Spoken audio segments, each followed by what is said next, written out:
Je m'appelle Raphaël, j'ai 37 ans, je suis hémophile A sévère et sportif. Courir un ultra trail, c'est exigeant physiquement et mentalement, alors ça demande une préparation en amont.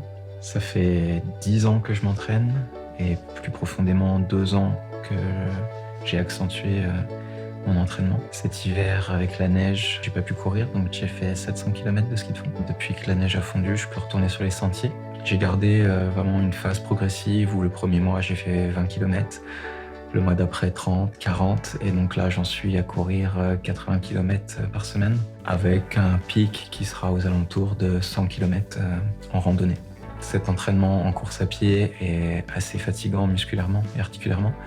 Du coup, je ponctue mes séances d'entraînement avec des activités douces comme le vélo, le yoga. J'ai aussi depuis 2 ans un coach sportif qui me drive sur les séances de renforcement pour les membres inférieurs avec des exercices avec des poids où on va aller travailler des charges assez lourdes, de la flexibilité, de la pliométrie et de la proprioception, pour que les articulations et toute la chaîne musculaire soient vraiment prêtes pour la charge que je vais lui demander cet été.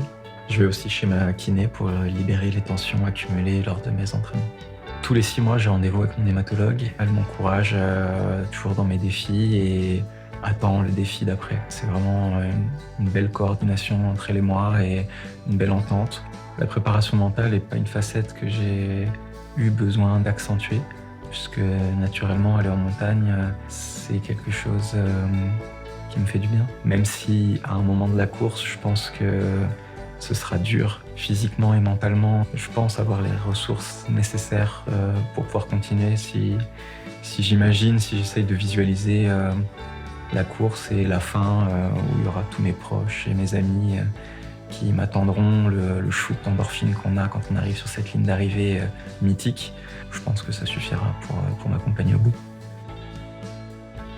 Raphaël ne réalise pas son projet malgré l'hémophilie, il connaît bien sa pathologie. Il a un suivi médical adapté et un accompagnement pluridisciplinaire qui lui permettent d'avancer en toute sécurité. Mon objectif n'est pas d'empêcher les patients de pratiquer une activité physique, au contraire, mais de leur donner les moyens de la pratiquer dans les meilleures conditions possibles. En tant que professionnels de santé, nous sommes admiratifs de cette performance parce qu'elle est exceptionnelle.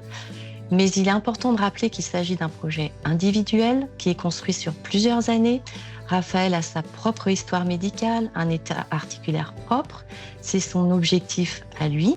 On peut dire qu'aujourd'hui, le sport, c'est un peu à la carte, en fonction des possibilités de chacun et surtout des envies de chacun.